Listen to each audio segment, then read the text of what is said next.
조선시대 연산조. 가진 거라곤 사람 즐겁게 하는 재주밖에 없었던 두 명의 광대가 있었습니다. 타고난 순발력으로 줄도 잘 타고 소리도 잘하는 장생과 기방에만 있다. 이렇게 높은 곳에 올라와 보니 아리따운 외모와 목소리로 관중의 시선을 사로잡는 공길. 이준규 씨 진짜 너무 예뻐요. 영혼의 단짝으로 통하는 두 사람은 시골 장터에서 놀이판을 벌이며 서민들에게 웃음을 팔았는데 모두가 즐기는 이 신명나는 판에 번번이 흥을 깨뜨리는 건 공기를 희롱의 대상으로 삼는 지방 부호들이었죠. 장생은 더 이상 이 꼴을 두고 볼 수 없어서 감은성 씨. 한양 가자.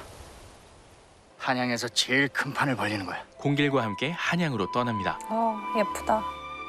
드디어 한양에 도착한 두 사람.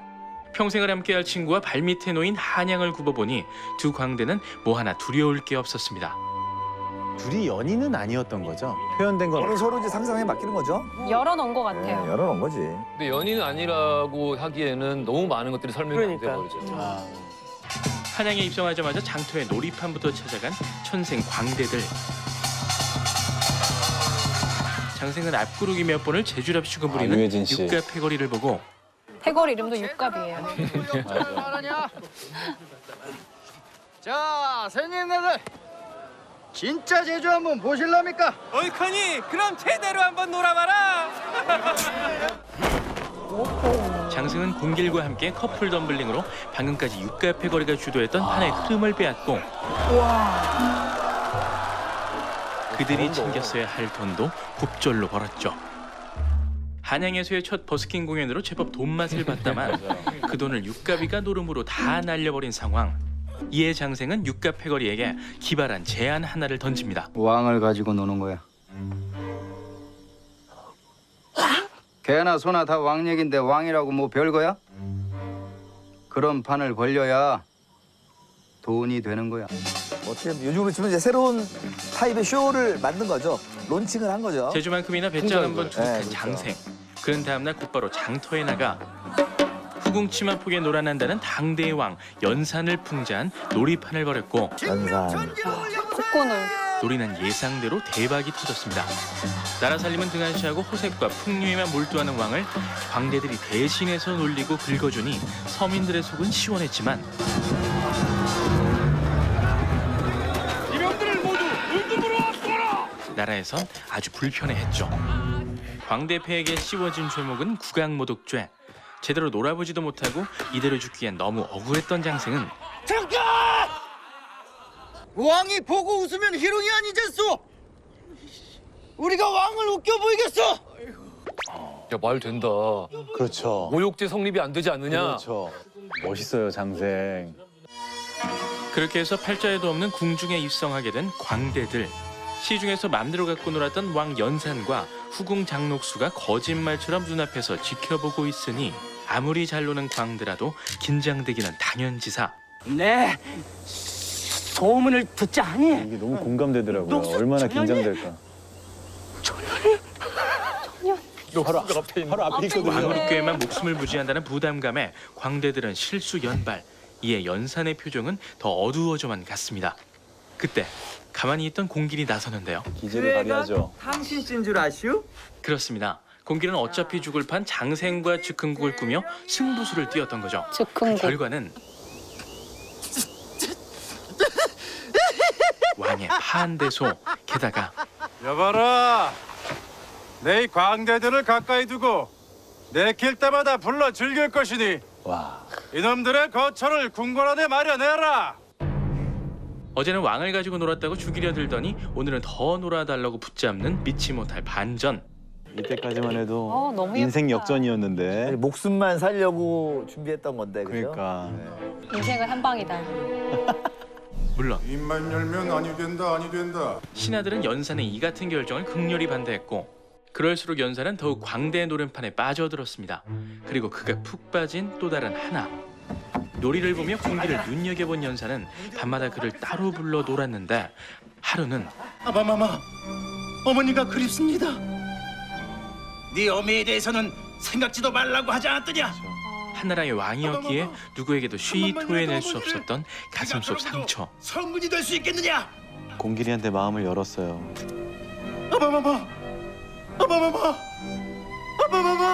연사는 공길 앞에서 어머니에 대한 그리움과 슬픔을 내비치고 연민을 느끼죠. 공길은 그런 연산의 모습에 연민의 감정을 느끼죠. 이 책대로 놀면 누가 얻는 겁니까? 한편 장생은 처선으로부터 그림책 하나를 받았는데 그 안에는 여인네들의 암투로 왕에게서 사약을 받은 후궁의 모습이 그려져 있었습니다. 며칠 뒤 이것만 하고 나가는 거야. 광대들은 그림책의 내용을 경극으로 선보이고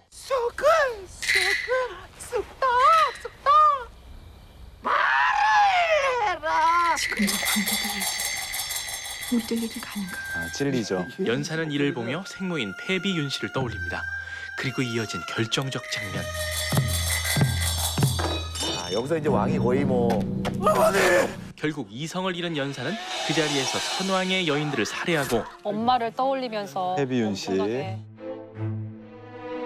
그 일로 두려움에 사로잡힌 광대패는 궁을 떠날 결심을 하는데 이러다가 우리까지 죽어. 연산이 공기를 놔주지 않으니 장생은 떠날 수가 없습니다.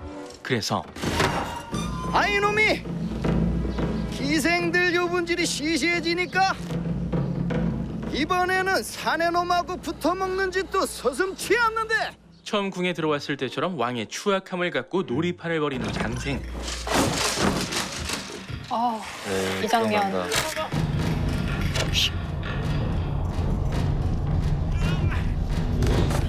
풍제를 넘어선 디스에 화가 난 연사는 그에게 끔찍한 형벌을 가합니다. 이놈의 눈을 불로 지져라. 방귀가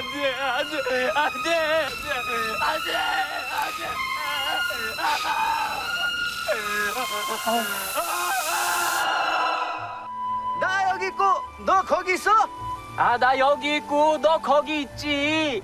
연산군과 두 광대의 이야기를 다룬 이준익 감독의 영화 왕의 남자는 그야말로 영화의 기본에 충실한 작품입니다. 널리 알려진 역사적 사실에 상상력을 보탠 이야기는 탄탄한 구성 위에서 굉장한 흡인력을 발휘하고 실제 광대들의 놀이를 보는 것처럼 배우들이 땀으로 빚어낸 호연은 기대 이상의 볼거리를 선사하죠. 너는 죽어 다시 태어나면 뭐가 되고프냐? 난 광대로 다시 태어날란다. 광대짓에 목숨을 팔고도 또 광대냐? 그러는 니녀는 뭐가 되고프냐? 나야. 두말할 것 없이 광대. 왕은 왕대로 광대는 광대대로 자기만의 인생줄을 타고 노는 것처럼 감독 배우 할 것 없이 모두가 한판 제대로 논 것 같은 영화 왕의 남자였습니다.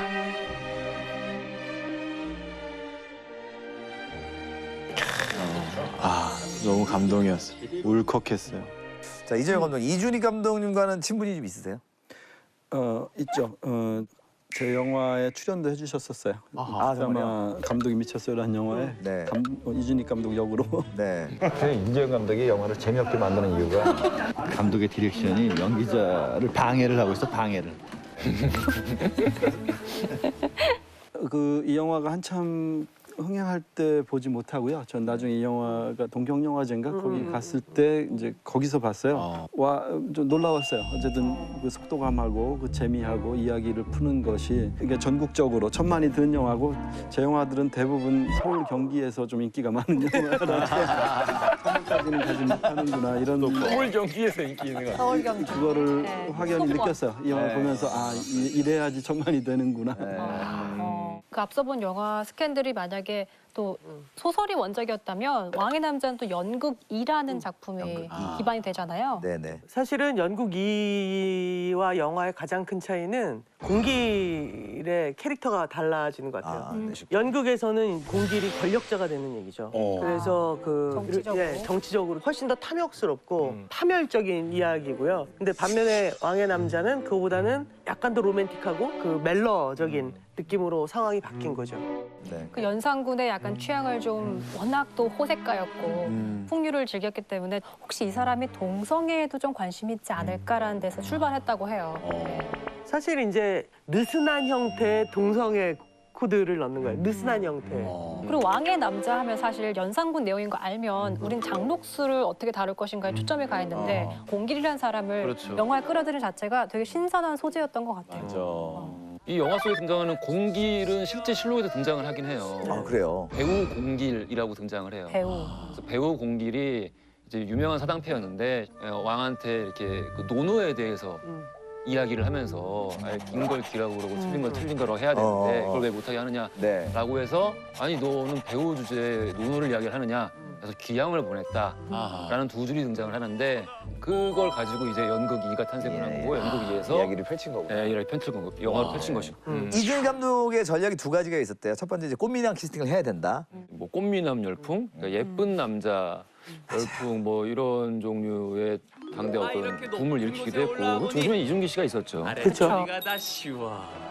하구나.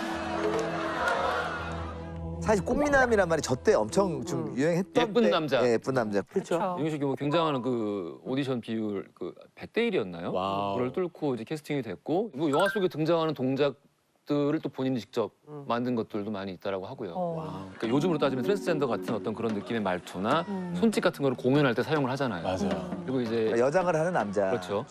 이런 것들이 이 공길 역할을 굉장히 풍성하게 만드는데 큰 역할을 했다라는 생각이 들고 그리고 굉장히 빠른 극의 전개. 아, 사실 맞아요. 이게 조금만 지루했으면 저도 이 천만 안 갔을 것 같아요. 그렇죠. 맞아. 예, 근데 한양 가자. 한양에서 제일 큰 판을 벌리는 거야.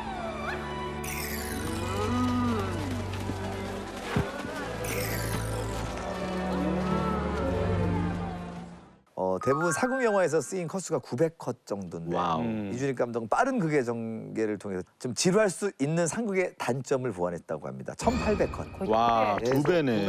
예. 미드네 미드. 그 전까지의 천만 영화라는 거는 사실상 정치적인 목적성이 뚜렷하거나 혹은 이게 좀 몰이적인 어떤 마케팅의 측면이 좀 강했다라면은 사실 이야기만으로 이 천만 흥행을 달성한 첫 번째 영화라고 이야기를 할 수 있을 것 같고. 근데 이준익 감독이란 특징도 있는 것 같아요. 그러니까 뭐냐면 원래 애초에- 마케팅. 예, 이준익 감독이 마케팅을 하시던 분이니까 사람들은 그러죠. 야 이거 동성애 코드도 있고 이거 사람들이 싫어할 텐데 야 이거 사극은 돈 많이 드는데 그 제작들 어떻게 하려고 그래? 근데 그것에 리미트들을 자기가 되게 잘 적정하게 가져가는 거예요. 그리고 폭넓게 좋아할 수 있도록 만드는 이야기 코드를 확실히 잘 알죠. 예. 맞아요. 저 이준희 감독님이 좀 빚더미에 계셨대요. 맞아요. 이거 당시 예. 이 영화 키드캅. 키드캅을 키드캅. 근데 이 영화 한 방으로 다 맞아요. 빚을 진짜요? 청산하셨다고. 이놈의 영화 반응은 뭐 무슨 복권이야. 예. 왜 이렇게 한방 신화가 많아? 응? 이재용 감독님은 스캔들의 흥행으로 뭘 갚거나 좀 나아지신 게 뭐가 바뀌셨어요? 뭐 형편은 좀 나아졌지만 좀 많이 까먹고 있습니다. 감독님. 아 너무 솔직하시다. 그리고 이 영화는 조금 전에 우리가 본 스캔들과의 가장 큰 차이는 그야말로 이 영화는 오방색의 덩어리 같은 영화잖아요. 그러니까요. 오방빨개요. 예, 예.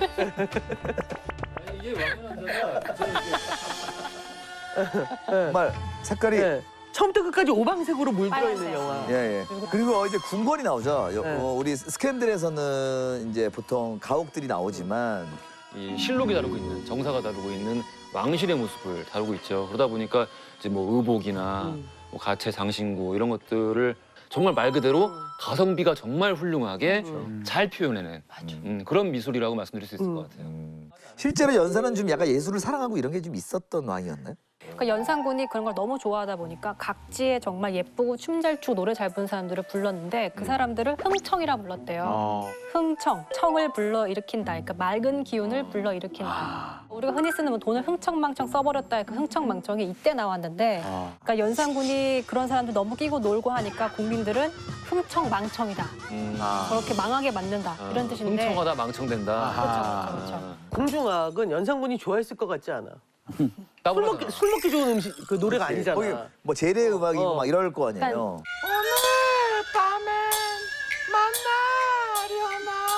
그 장국영이 출연했던 패왕별이가 영화에 너무 중요한 장면에 사실은 나옵니다. 패왕별이 두 영화는 공통점이 참 많습니다. 왕의 남자에 이준기가 있다면 패왕별이에는 장국영 씨가 또 주인공이 이 광대와 경극 배우라는 점 그리고 동성애를 다룬다는 점 여러모로 공통점이 많습니다. 정말 약간의 예고도 없이 쑥 들어와서 영화에 사실 저는 좀 당황했었고 영화를 볼 때. 왜냐면 사실은 전조적인 기미를 보여주지 않았잖아요. 맞아. 근데 갑자기 패왕별이 있으니 그래서 저때 수입이 된 아니에요. 실제로 저 경극은 저 시대에 존재하지 예, 않았어요. 없었어요. 청나라 우리나라에 없는 게 아니라 그때 없었어요. 아예 전 세계에. 청나라도 없었잖아. 그쵸, 네, 청나라도 없었어. 아직 그 누르하치가 태어나지 않았어. 저희가 굳이 앞에 기미를 본 게 내가 그때 기계 체조도 없었을 것 같거든요. 기계 체조. 거기서부터 이미 약간의 이제 약간 그러니까 완전한 fusion 느낌이 들어가. 흔히 왕의 남자 이제 팩션 사극이라고 해요. 팩션 사극. 그러니까 뭐냐면 한 줄 정도 나온 얘기를 가지고 막 이야기를 부풀려서 사극이라고 하기에는 상상력이 굉장히 많이 덧붙여진 거죠. 그러니까 고증과 재미를 잘 섞는 분위기가 돼요. 풍속 시대극. 그럼 풍속 시대극. 그러니까 가끔 보다 보면 조선 시대라는 거의 600년이잖아요. 맞아요. 거기 600년이 통으로 섞여 있는 경우도 많아요. 맞아. 아 전기의 특성이 후기의 특성과 조선 초와 중기와 후기가 다 들어있는 영화들도 많거든요. 근데 천만이 들었다는 거는 저는 관객들이 관대히 접어주고 들어갔다라고 생각이 드는 거예요. 어쩌면 이 영화의 능력일 수도 있어요 그런 게. 그렇죠. 왜냐면은 네.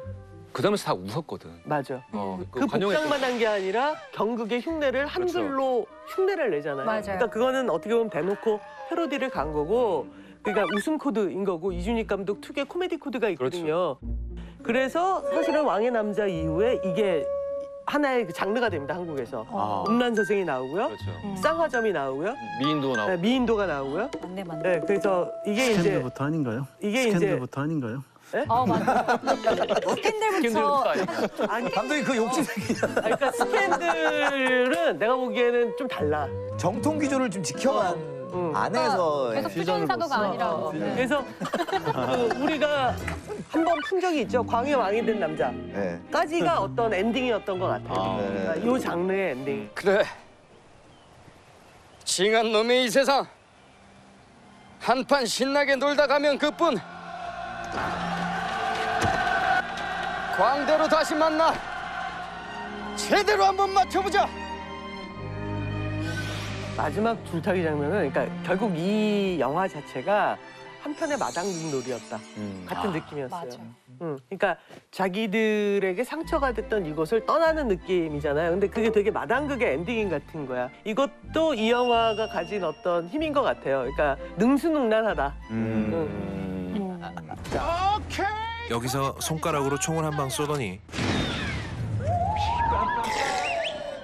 참 볼품없는 춤을 열심히도 추고 있는 사람은 저 춤을 이 음악. 이승환 감독이 춤을 추면 저런 춤을 춰요. 광역수사대 강력반 소속 서도철 형사입니다. 생각나네요. 황정민 배우는 참 이 사람들은 광역수사대 형사들이고요. 공영사. 밤새. 장윤주 씨의 아름다운 얼굴에서 쌍코피가 터지는 장면을 봐도 바로 알 수 있듯이 베테랑은 류승환 감독의 주특기인 오락 액션 영화입니다. 그렇죠. 편하고 재미있게 볼 수 있는 장르죠. 껌 씹는 거 너무 자연스러워. 그런데 여기에 도저히 편하게 볼 수 없는 어이가 없네. 극도로 불편한 인물이 하나 등장합니다. 바로 이 사람, 재벌집 아들내미 조태호인데요. 전 유아인 씨도 너무 인상적이었어요, 이 영화에서. 우리가 보면서 경악을 금치 못했던 신문 기사들, 그러니까 맷값을 주고 나서 사람을 폭행한다든지 여자 연예인들을 불러다 놓고 이런 짓을 한다든지 진짜 여러 명이 나눠서 해도 재수없다고 욕먹을 짓거리들을 혼자서 다 소화해버리는 갑질계의 올라운드 플레이어입니다. 속에 맞는 일 찾아. 조태호와 서도철이 엮이게 된 사연은 이렇습니다. 평소 서도철이 친하게 지내던 트럭 운전사인 배철웅이 노조에 가입했다는 이유로 밀린 임금도 못 받고 일방적으로 계약 해지를 당하게 되죠. 본사에서 그렇게 하라는데 어떻게? 억울함이 폭발한 그는 자기를 고용한 회사 본사에 가서 1인 시위를 벌이는데 그 본사의 기획조정실장이 바로 조태호였습니다. 이래서 그렇게 험한 말을 하시고. 돈을 줘서 보냈으면 끝날 일이었겠지만 420만? 이 사이코는 되려 일을 더 키우고 마는데 기사님들 돈 쇼킹하셨어? 조폭 출신인 소장을 불러다가 1대1 싸움을 시켜서 껴요, 두 양반 다. 사람을 초죽음이 되도록 두들겨 패더니만 이 장면이 참 잔혹한 장면이죠. 진짜 클래식이 나오고. 위로한답시고 엄청난 돈을 건네죠. 이게 되게 실화에 기반한 장면이라는 게 참 충격적이죠, 사실. 그렇죠. 그렇고 명백한 조롱입니다. 약값도 하셔야 되겠네. 아이가 보는 앞에서 끔찍한 꼴을 당한 배철웅은 수치심을 이기지 못하고 그만 건물 안에서 투신을 해버리고 배철웅의 아이가 아버지의 주머니에 들어있던 명함으로 서도철에게 전화를 걸게 된 겁니다.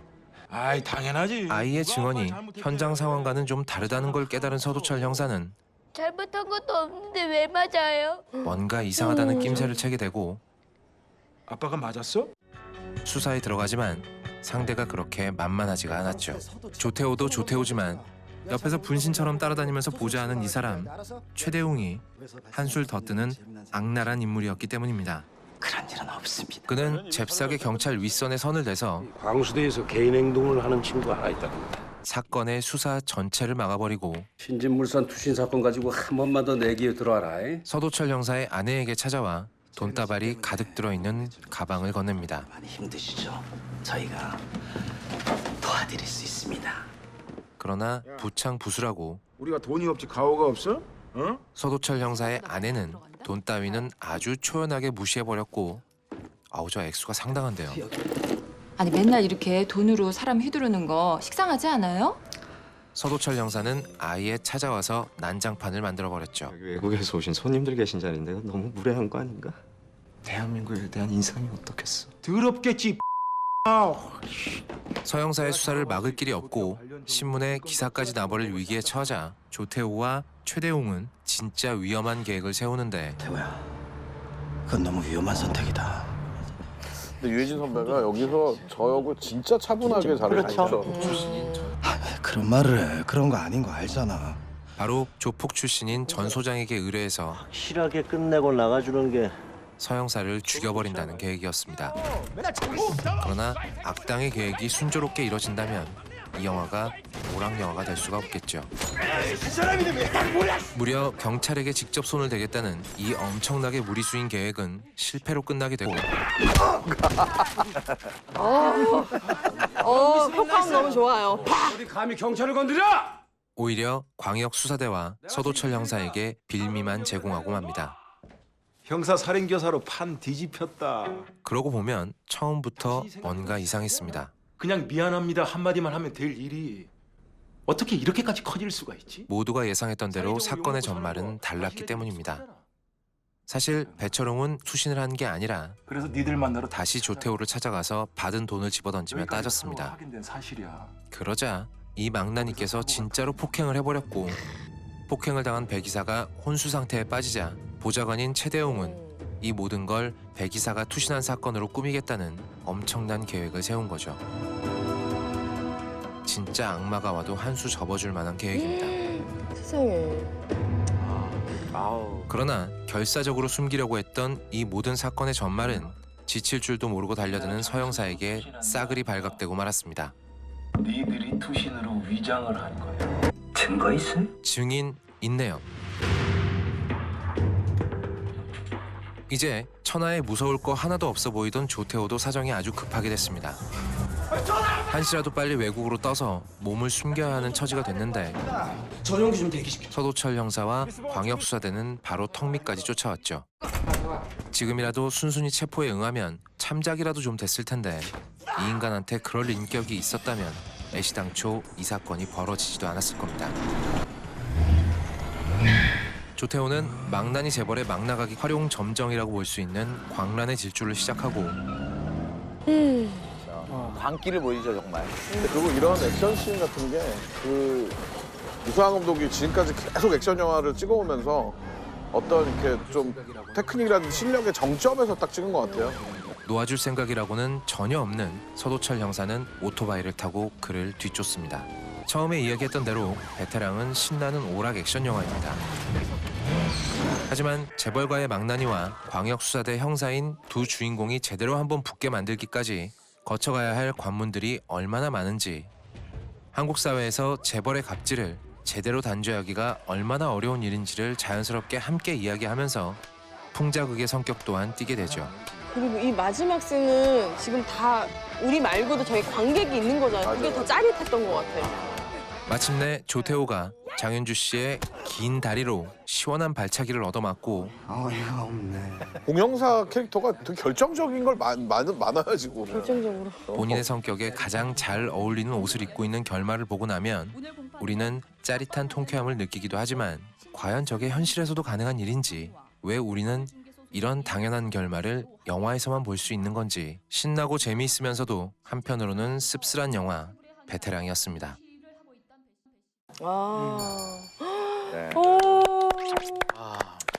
다시 봐도 재밌네요. 뭐 혼자 또. 영화 배우로서 어떤 유아인 씨를 가까이서 보셨잖아요. 그쵸. 배우 유아인은 어떠셨나요? 가까이서. 그 베테랑 이후로 되게 또 이렇게 좀 각별한 관계가 돼서 동생이잖아요. 예, 또 얼마 전에 괜찮더라고. 있었던 또 버닝 시사회도 초대를 받아서 갔는데 여보세요? 상상해 봤어요. 근데 그 유아인이라는 배우라기보다 그 사람이 참 매력이 많죠.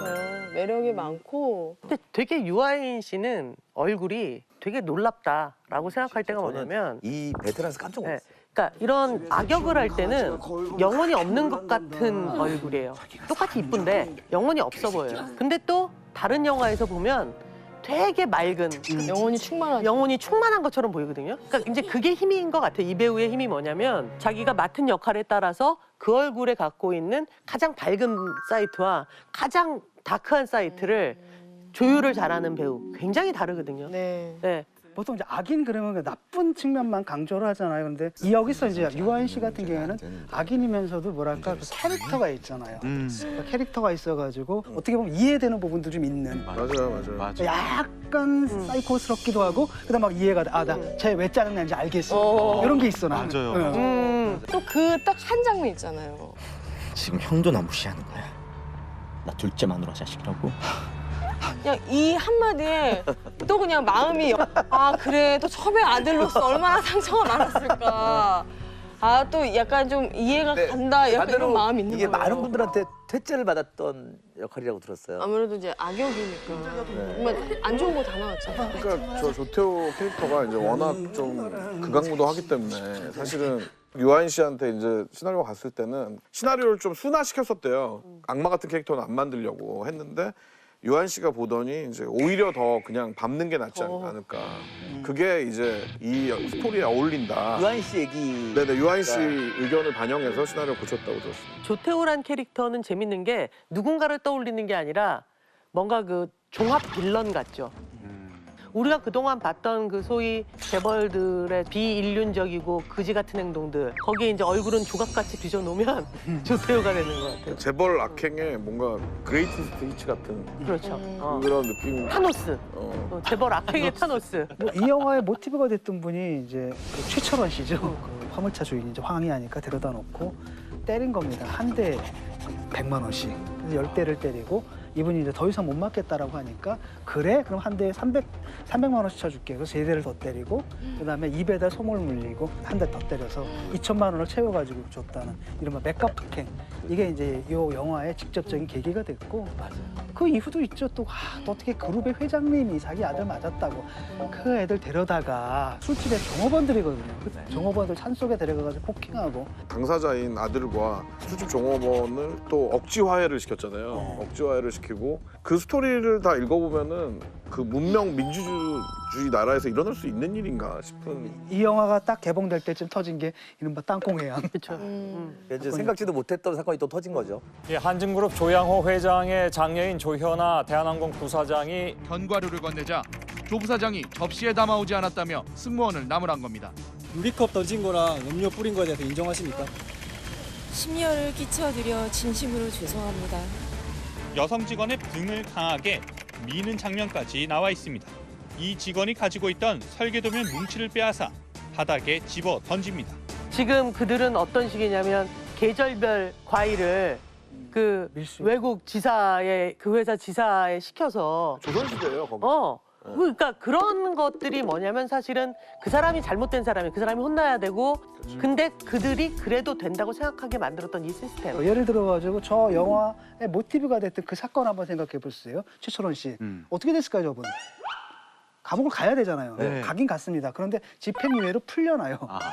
풀려나고 그러니까 이런 문제가 있는 거죠. 그러니까 유승환 감독님이 그런 얘기 하셨대요. 조태호라는 악당의 개인의 문제가 아니다. 그 사람이 그 어느 것에 대해서도 책임을 지지 않도록 내버려둔 사회 저런 거를 많이 좀 놔두게 된 계기가 사실은 큰 재벌들의 회사를 우리 국민 거라는 이미지를 심어준 게 큰 것 같아. 우리나라 거.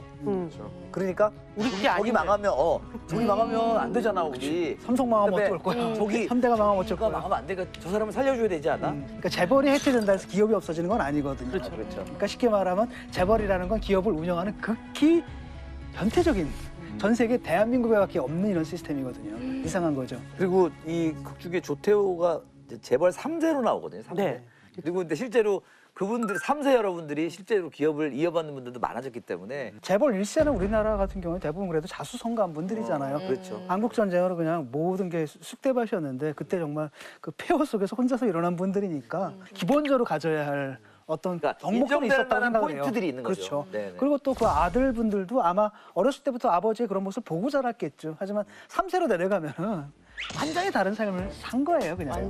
네, 특권층으로서 살아왔고 아버지하고 그 할아버지 세대가 이룩한 이후 과정에 대한 이해는 전혀 없는 거죠, 사실. 그렇죠. 그러면 그런 상태에서 보편적인 사람을 다뤄야 되는 위치에 오르게 되는 거예요. 그렇죠. 그 회사도 더 커져 있고. 극 중에 조태호가 이제 백이사한테 어이가 없다라는 표현은 맷돌 손잡이를 어이라 그래요. 어이. 맷돌에 뭘 가려고 집어넣고 맷돌을 돌리려고 하는데 손잡이가 빠졌네. 이런 상황을 어이가 없다 그래요. 황당하잖아. 아무것도 아닌 손잡이 때문에 해야 될 일을 못하니까. 지금 내 기분이 그래. 어이가 없네. 어원이 이제 어처구니가 없다잖아요. 어이가 아니고 조태호의 설명처럼 어처구니인데 일부러 감독이 그렇게 쓴 건 뭐냐면 조태호가 그렇게 말했으면 그런 거다. 라는 느낌을 보여주고 싶었다는 거죠. 어이가 아니고 어처구니입니다. 라고 얘기하는 게 아니라 모두들 적는 거지. 수첩에. 어이인 걸로. 조태호의 말이 법이구나. 네, 3세는 눈치도 안 보게 되는 거죠. 나 망하면 니들이 힘들다며. 뭐 이러면서. 논리가 네. 상당히 자기를 보호하게 되는 그런 것 어떻게 보면 그런 것도 알아요. 명확하게. 이 극 중에 조태호 같은 경우는. 그리고 자존심이라는 것, 인간의 자존심이라는 게 돈이라고 생각하는 사람들이 있잖아요. 베테랑에서 보면 트럭을 모는 이 사람은 자존심이라는 게 있을 리가 없다고 생각하니까 그게 가능한 거잖아요.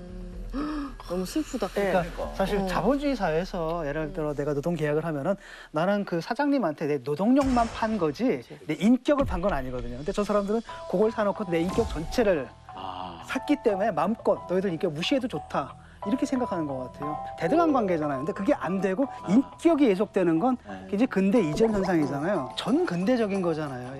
근데 그게 그 높은 분들만 그런 게 아니라 대기업만 그런 게 아니라 중소기업도 그렇고 심지어는 우리 자신도 기회만 닿으면 갑질 좀 하는데 제가 왜 그런가 생각을 해봤는데 한번 생각해 보세요.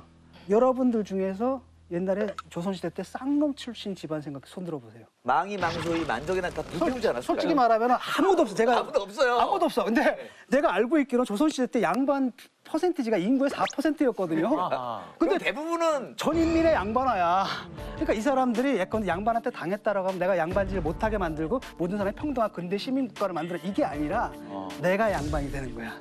그래서 나도 누군가를 찾으면 옛날에 그 양반한테 당했던 걸 그대로 하려는 게 전체적으로 깔려 있고. 지금 이 얘기는 이게 대학교 좋은 대학 가서 내가 위로 올라간다는 생각을 하는 것부터가 좀 잘못된 것 같아요. 그렇죠. 네, 이렇게 가는 건데. 저는 제일 궁금한 게 그 왜 해외에서 갑을병정이라는 표현 자체가 영어로나 잘 이렇게 떠오르지가 않거든요. 아니, 그러니까 갑을은 있는데 근데 쉽게 말하면 A, B 뭐 이렇게 되겠죠. 그렇죠, A, B 그렇게. 근데 우리는 갑을병정이고 거기서는 갑을병정이겠죠. 그렇죠.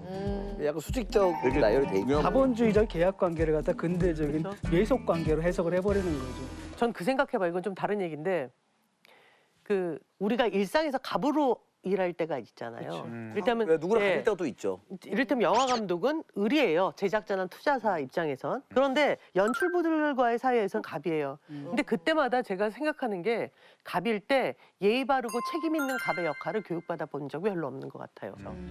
그러니까 을일 때 억울해하는 법은 꽤 많이 교육을 받기도 하고 내 스스로 내 안에서 막 분해 뭐 이런 게 안 배우려고 해도 체험이 되죠. 네, 체험이 되는데 그걸로. 예의 바른 거. 그러니까 이를테면 내가 이거 함부로 하는 거 아닌가? 어떤 예의 바르고 그 책임감 있는 갑이 될 것인가를 좀 이렇게 그 교육을 받아야 된다는 생각도 많이 그러니까 소집단에 들어가면 어떤 장이 되고 갑이 되잖아요. 자기가 갑이라고 생각 안 하는 경우가 많은 것 같아요. 나도 그래야. 근데 누구한테는 갑인데. 그러니까 많은 경우에 그럴 때 내가 갑질을 안 해야 되는데 그게 아니라 내가 을로서 당했던 것들을 이제는 말해야 할 기회다. 요즘 이게 군대에서 일어나잖아요. 그렇죠. 1, 2병 때 그렇게 막 잘하는데 병장 되고 나서 똑같이 하고 있고. 근데 결국 그걸 이겨내는 게 중요한 거잖아요. 그렇죠. 근데 재벌 3세들이 이제 뭔가 열받는 일들 많이 벌리는 부분에 대해서 류승환 감독께서 취재를 많이 하셨다고 들었는데 장윤주 씨가 뭐 들은 이야기 중에 좀 뭐 없어요? 더? 근데 뭐 워낙 평소에 아시잖아요. 네, 분노가 많으세요. 사회에 분노가 많이 있으시고 할 말이 많으셔가지고 예, 그걸 뭐 매일 취재하시잖아요. 이 영화뿐만이 아니라 저희 그 촬영 장소에 항상 그 주진우 기자님이 오셔가지고 기자 쪽에 분노에는 또 강하시네. 네, 주진우가 또 그쪽에 또 뭐 전공이잖아요. 항상 뭐 촬영하고 있으면 단발머리 남자가 이렇게 나타나셔가지고 누군가 보면 기자님이시고. 얘기를 들었는데 서도철 형사 캐릭터를 주진우 기자랑 그 윤석호 형사님이라고 계신데 그 두 분의 캐릭터를 되게 참고해서 만들었다고 하거든요. 윤석호 형사는 좀 유명한 형사인가 봐요. 유명하신 분인데 사실 저 영화 때 많이 도와주시고 범죄도시의 마동석 씨 캐릭터도 실제 모델로 알고 있는데 촬영장에도 많이 오셨었어요. 형사님이? 오시고 저도 이제 처음에 그 형사 역할을 맡게 돼서 같이 미팅도 하고 했는데 되게 귀여우세요. 아 맞아, 되게 귀염상이세요. 근데 사실 저는 보면서 어떤 생각이 많이 들었냐면은 유승환 감독이랑 되게 비슷해요. 서도철 형사가 분노를 항상 참으면서 뭔가 유머를 승화시키는. 그 상태에서 이제 부산 사투리를 쓰게 만들면 이 형사가 나온다. 아 그렇죠. 니네 돈 먹었지? 같은 식구라고 보자니까. 야, 우리가 돈이 없지 가오가 없어? 어? 그 얘기가 실제로 강수현 씨가 술자리에서 멋있다. 강수현 배우. 언니 멋있다. 네, 강수현 배우께서 어느 술자리를 가건 이제 영화인들에게 하는 말이에요. 그러니까 이를테면 근데 술자리에서 돈이 없다는 건 계산 안 하겠다. 아니. 그게 아니라 성규가 그 얘기하면 계산 안 하겠다는 얘기예요. 그게 아니라 딱 어깨 피고 똑바로 해, 멋있게 굴어. 네가 지금 그렇게 계속 망하지만 뭐 무슨 상관이야, 넌 가오가 있는 거지. 뭐 이런 으쌰으쌰를 되게 잘해주는 언니예요. 네. 멋진 선배죠. 멋진 선배고 영화계를 진짜 사랑하시는. 네, 정말 영화계를 사랑하시고 곧 또 영화를 하시겠죠. 예. 하셨으면 좋겠어요. 광주 사태 알죠? 영화 1987을 보다 보면 여기 궁금증이 하나 생깁니다. 진실이 담겨 있습니다. 저 때만 해도 광주 사태라고 했어요. 연희가 만화 동아리방에서 처음 보게 되는 이 비디오. 이거 도대체 누가 찍은 걸까요? 당시 5공화국의 왜 화면에 이런 게 나와? 여기 잘못 들어갔네. 각하가 이런 거 찍게 내버려 둘 리가 없었을 것 같은데요. 그분은 뭐 언론 조작이나 뭐 땡전 뉴스 이런 거 좋아하시지 않나요? 전두환 대통령은 당시의 국내 언론은 이 꼬라지거나 일부 양심 있는 누군가가 제대로 보도를 하려고 들어도 아따 이제 조카 신문 같네. 어용 언론인들이 나서서 회방 놓고 뜯어 말리는 시기였습니다. 전 동료 기자들이 막은 거죠. 사주와. 하마터면 진짜 간첩이나 빨갱이 혹은 폭도들이 일으킨 사건으로 묻혀버릴 수도 있었던 그것이 뉴스에 나왔어? 광주 민주화 운동의 진실을 전 세계에 알린 이 비디오 테이프는 당연히 국내 언론인이 만든 게 아닙니다. 이 사람의 이름은 This is Jürgen Hinspeter from RDNDR. 위치 뭐라고요? 이름이 너무 어려운데? Just call me Peter. 오, 땡큐 피터. 기자 정신이 넘쳐서 몸이 편안하면 좀이 쑤셔오는 이 용감한 기자는 Tricky. As a journalist, you shouldn't be in a place that's too comfortable. 5.18 당시 목숨을 걸고 광주로 달려가 이 현장을 기록하고 각하께서 빼도 박도 못하게 전 세계에 보도해버렸습니다. Should go to Gwangju. 그러나 말도 제대로 안 통하는 남의 나라에서 이분이 자기 마음대로 움직이긴 어려웠겠죠. 영화 택시 운전사는 그가 죽을 때까지 전우라고 표현하며 그리워했던 친구 김사복에 대한 이야기를 다루고 있습니다. 이 영화에서는 김만섭이라는 이름으로 등장하죠.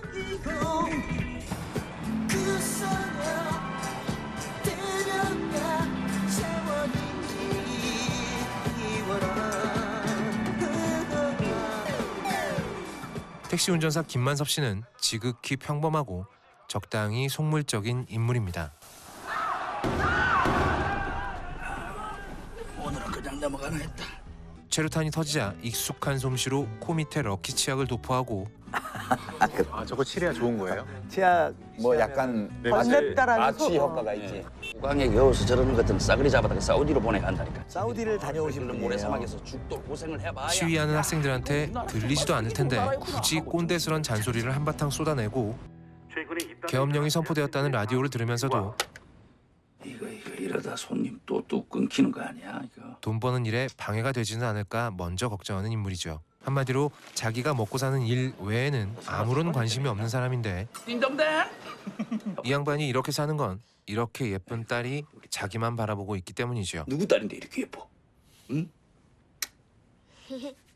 가족에 대한 책임감 때문에 속물적인 인간이 된 소시민 가장이라는 설정은 전라도 광주 지금 갔다가 오늘 통금 전에 다시 서울로 와야 한다. 굉장히 흔하디 흔하면서도 가장 잘 먹히는 설정이기도 합니다. 보편적인 사람들. 그 역할을 연기하는 배우가 송강호인 것 역시 지극히 자연스럽죠. 그때 10만 원은 어느 정도 다녔나요? 그 저는 지금 10배를 안 와닿는데. 그때 국립대 등록금을 10만 6천 원 냈어요. 10만 6천 원. 지금 한 500만 원, 200만 원, 300만 원 그 정도. 하루 일당 2, 300만 원 받고 가는 거네요. 꽤 괜찮아. 가야지. 딜을 하고. 가야지. 택시 운전사는 이 평범한 남자가 처음에는 거액 10만 원에 혹해서 피터의 택시를 운전하며 광주로 왔다가 치고 광주 하자고 임마. 저처럼 이제 불이사입니다. 불이사. 그날 광주에서 있었던 일들을 두 눈으로 직접 보고 조금씩 변해가는 과정을 그리고 있습니다. 철저하게 주인공 1인칭의 시점으로 진행이 되기 때문에 이 영화는 정서적인 측면에서 아주 강력한 호소력을 갖습니다. 만섭 씨의 눈에 비친 광주는 처음에는 서울과 마찬가지로 밝은 화면이었다가 마구 터지는 최루탄으로 뿌옇게 흐려지며 혼란스럽다가 광주 MBC가 불타오르던 밤이 되자 마치 붉게 타오르는 지옥처럼 변합니다. 그는 이 붉은색의 화면 속에서 믿을 수 없는 광경을 직접 두 눈으로 보고 본인 또한 끔찍한 폭력에 희생당하게 되죠. 저 공포는 정말 딸을 위해서 나는 살아야 한다고 우리 딸한테는 나밖에 없지 않습니까? 피터에게 말하는 듯 하지만 사실 피터는 한국말을 모르니까 스스로에게 변명하던 만섭은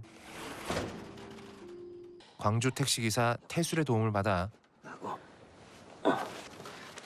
도망치듯 광주를 빠져나오지만 이제 위장하게끔 갈아 끼게 만들어주는 전남번호판 0310이 근데 놀랍게도 탄핵. 그 탄핵일이네. 네, 탄핵일이. 예. 3월 10일. 근데 의도한 건 아니라고 해요. 예, 감독님은 정말 모르셨다고. 의도할 수가 없었죠. 사실은. 네. 의도했으면 정말 무서운 분이죠. 만섭은 도망치듯 광주를 빠져나오지만 이제는 유행가 가사가 전혀 즐겁지 않고 마치 살아있는 것처럼 그를 괴롭힙니다. 송강호 씨 위력이 보이는 갈림길 위에서 마침내 울음이 터지며 딸의 이름을 부르던 그는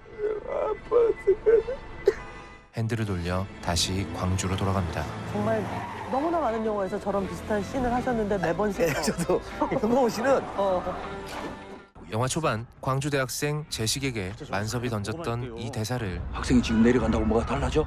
그대로 만섭 본인에게 적용할 수도 있을 겁니다. 서울 택시 한 대가 광주로 간다고 도대체 뭐가 달라지냐고 말이죠. 이 유턴 장면을 기점으로 만섭은 영화 전반과는 완전히 다른 사람이 됩니다. 영화도 이 부분을 강조하기 위해서 여러 화면으로 표현하는데요. 딸에게 선물할 신발을 사들고 집으로 향하던 만섭은 광주로 돌아와서 억울하게 희생당한 대학생 재식의 발에 신발을 신겨줍니다. 택시를 자기 몸같이 아끼던 만섭은 광주 시민들을 단 한 명이라도 더 구하기 위해서 기꺼이 자신의 택시를 총알바지로 사용하죠. 딸의 머리끈을 야무지게 묶어주던 만섭은 피터가 취재한 필름이 들어있는 필름통의 끈을 야무지게 매듭 지어줍니다.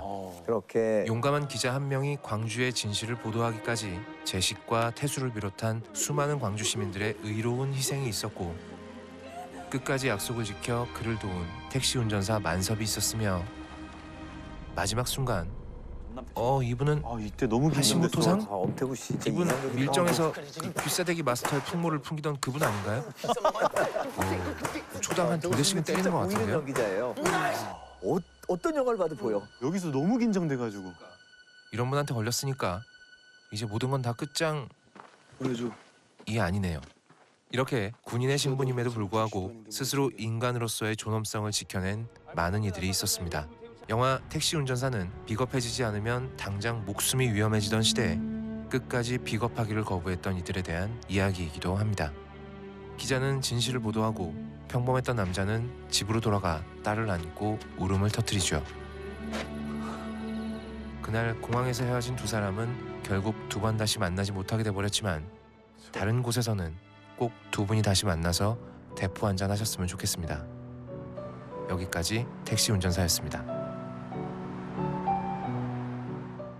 자, 정확히 7년 전입니다. 앞에서 1987에 7년 전. 그 연희가 5.18. 그 만화사랑에서 바로 여러분 이것이 바로 광주의 진실입니다를 찍은 그 원작자의 얘기인 거죠. 그렇죠. 그러니까 저 비디오가 저는 1984년 그쯤 처음 봤던 것 같은데 그때가 이제 이 비디오 테이프 시대예요. VHS인가? 네. 성경. 그랬어. 그걸로 이제 그 비디오 두 대를 놓고 복사를 뜨잖아요. 네. 그 복사한 거를 또 복사하고 또 복사하고 해서 너무 흐려가지고 형체만 희미하게 보이는 그런 비디오를 저는 처음에 그걸로 봤어요. 그래서 더 무섭고 좀 뭔가 더 공포스러워. 더 공포감 있어요. 너무 흐려서. 그걸 명동성당에서 틀어주고 그랬지 않았나요? 맞아요. 네. 저도 성당에서 처음 봤습니다. 그 고3 때 봤어요. 저는 어떻게 뭐 재밌는 비디오를 틀어준다고 그래서 그 당시 비디오 하면은 남학생들은 있잖아요. 예, 굉장히 호기심이 많을 때잖아요. 그래서 성당에서 왜? 그러면서 성당에서 좋은 재밌는 거 틀어준다는데 그 상상을 했던 거예요. 호르몬이 한참 많을 때니까 이제 폭탄 그런 되니까. 생각을 했던 거죠. 근데 그 공포라는 게 그렇게 흐릿한 화면으로 보는데도 아 저게 우리나라에서 일어났었던 그리고 일이구나. 욕 들리잖아요. 그게 되게 무서워. 맞아요.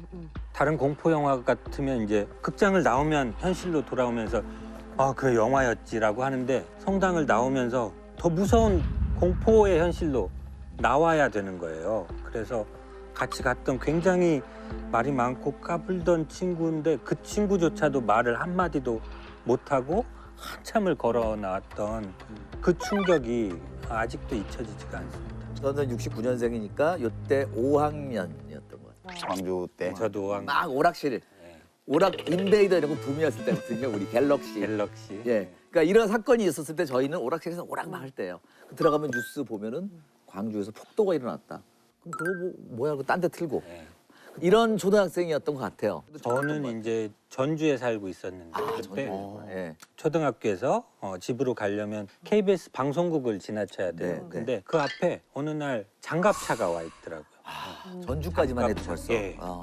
그 군인 아저씨들이 심심했나 봐요. 야, 일로 와봐. 장갑차 구경시켜줄게. 그래서 처음으로 장갑차 안에 들어가서 그 안을 구경하면서 막 신기하고 재밌었던 기억이 있는데 나중에 생각해보면 그게 얼마나 끔찍한 순간이었는지 나중에 다시 깨닫게 됐어요. 사실 저 때는 뭐 국풍한다고. 맞아요. 예, 여의도 국풍 81. 놀고 싶어 했던 대학생 형들이 많았던 것 같아요. 서울은 오히려 좀 초등학생 눈에는 좀 평화로워 보였었던 것 같아요. 전두환 정권 들어오자마자 신바람이 좀 나는 그런 분위기가 막 있었어요. 네. 이런 스포츠 사메스 일으켰고. 정책이라고 하죠. 네. 그리고 프로야구가 언제죠? 82년도에. 82년도 프로야구. 네. 예, 시구하는 장면이 있습니다. 전두환 대통령. 사회가 굉장히 좀 활기차게 돌아가는 그런 느낌. 그러니까 꿈에도 모르는 거죠. 그렇죠. 이게 약간 1987하고 또 약간 다른 느낌인 것은 전혀 거기서 무슨 일이 일어나는지 다른 지역의 사람들 몰랐다라는 건데 가서 이방인이 이렇게 보면서 뭐지 하면서 점차 알게 되는 과정이 너무 좀 놀라웠던 것 같아요. 거기에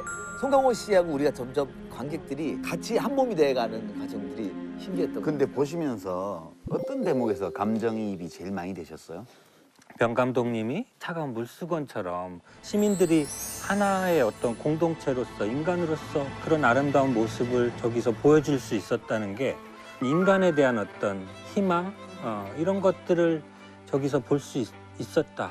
제 경우에는 사실은 눈물이 몇 군데에서 났는데 이제 도청 광장으로 가는 행렬 거기에 카메라를 들고 외국인이 가니까 사람들이 반겨주잖아요. 거기서 눈물이 났어요. 저는 이제 너무너무 사람들이 외로웠을 것 같더라고. 도청 앞에서 엄청난 발포로 수백 명이 죽고 다치고 이렇게 됐는데 광주 MBC에서는 계속 쇼프로 하고 있고 외부하고 연락이 안 되고 그 상황에서 광주 시민들이 당시에 느꼈을 고립감이 어떠했을까? 오히려 이방인이 반가운. 네. 누구든 밖에서 낯선 사람이 와서 우리가 당하고 있는 이 일을 밖으로 알려주기를 바라는 그런 마음이 잘 표현됐더라고요. 저도 모르게 그 대목에서 맞아요. 눈물이 나더라고요. 처음에 시민 그 분들이 다 광주리에다가 주먹밥을 다 해가지고 나눠주고 주먹밥을 그 광주에서 같이 먹고 하지만 이제 딸 때문에 결국 버리고 탈출하다가 그 음식점에서 주먹밥을 보고 다시 유턴해서 돌아가는 계기가 되죠. 광주 항쟁을 가지고 이제 북에서 내린 사주박구한 거다라는 얘기를 하는 사람도 있는데 이 주먹밥이야말로 자발적으로 시민들이 한 마음이 돼서 이렇게 했다는 되게 증거인 것 같아요.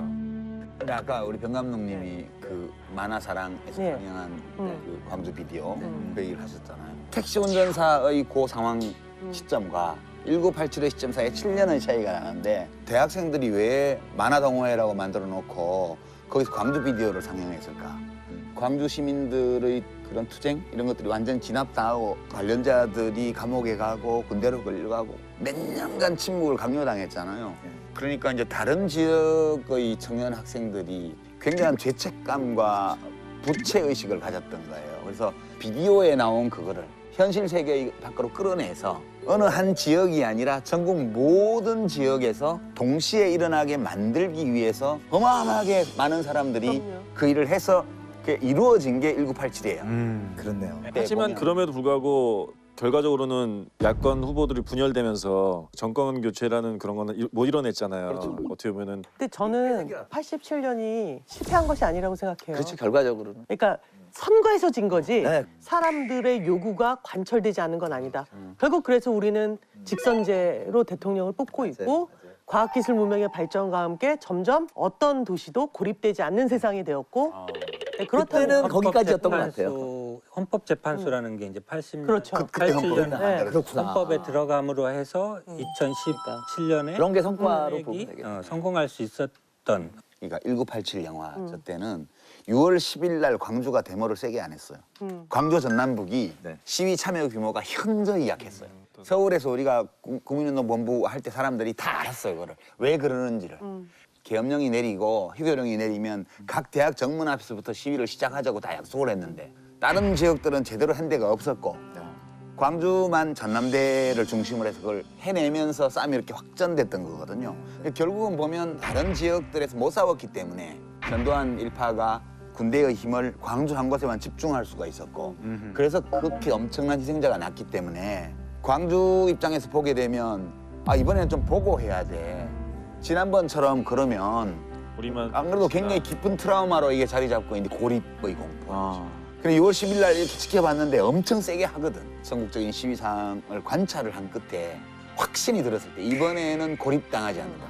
이번에는 모두가 함께 해줄 거라고 믿는다. 이 믿음이 확실해졌을 때 맨 마지막으로 그때 광주가 불이 붙더라고. 6.29 선언 나오기 3일 전. 최다 인원이 나왔을 때예요, 그때가. 보면서 역사에서는 우연이 없구나. 그리고 잊혀지는 것도 없고 생략되는 것도 없다. 그러니까 저는 그때도 마음이 되게 아프더라고요.